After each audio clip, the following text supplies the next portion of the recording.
Hi, my name is Bob Campana, and I'm a brick-and-mortar entrepreneur. I have built over 8 different companies over the last 50 years that have generated in excess of $250 million in my local community. But along the way, I've made some mistakes. And those mistakes are actually the things that you learn from more than success. So failure is your teacher. You need to learn from your failures. You don't go into any project to fail, but when failure does occur, assessment of that failure will be your teacher.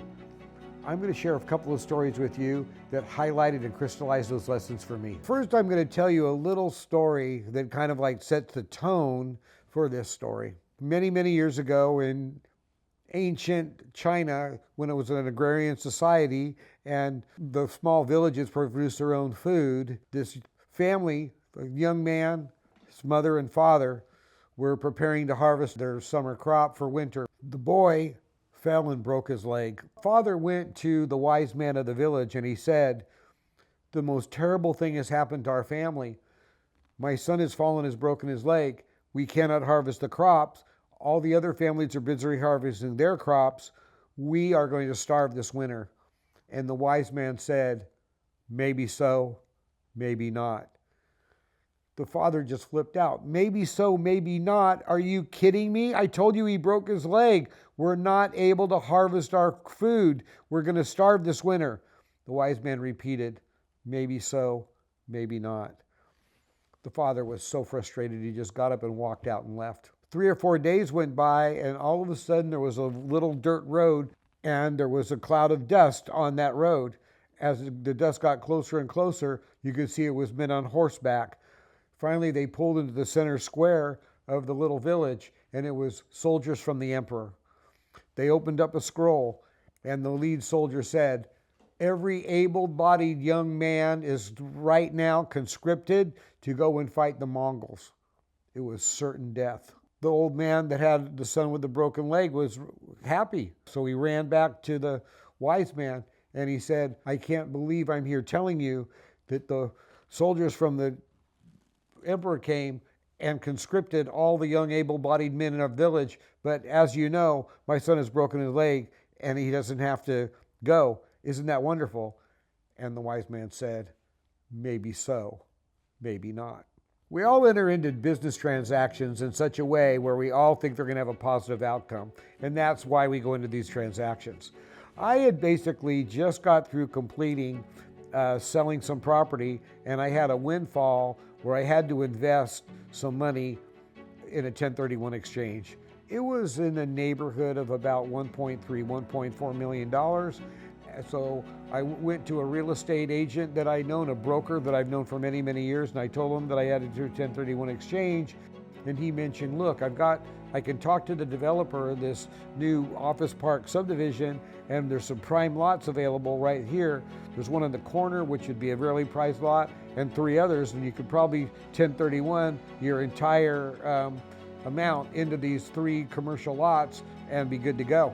We made this transaction and bought these commercial lots. On the maybe so, maybe not, a good thing happened where about 5-6 months into the ownership of these lots, a company came to me and wanted to buy the corner lot coming into this office park.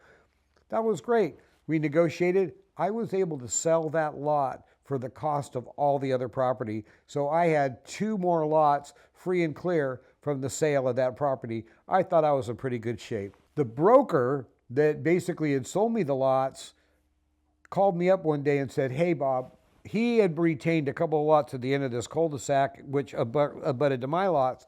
He said, "I have got an amazing contract, but I need your lot at the end to tie to my lot so that I can make this building for this company." He had secured a tentative agreement from a dialysis company that was going to move in, but we had to build them a $2 million building for their dialysis system. So we got the lease signed.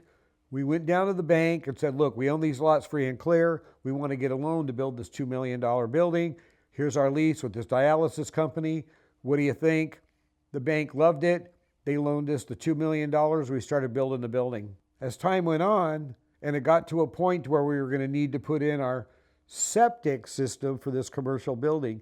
It was in a part of town that did not have a sewer trunk yet. Upon application for the septic, which everybody else had, it wasn't like a surprise, the city came back to us and the health department came back to us and said, your particular use is not approved for a septic system.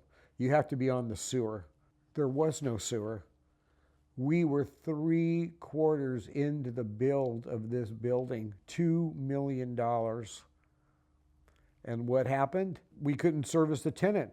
We had to inform the tenant they were not able to perform. The broker, he had let his heirs and omission insurance lapse. Things occur that are unpredictable. In this particular case, it probably could have been predictable if a little bit more investigation would have been done, but the city issued the permit, so we figured everything was fine. But when it came time to actually execute, we were not able to perform.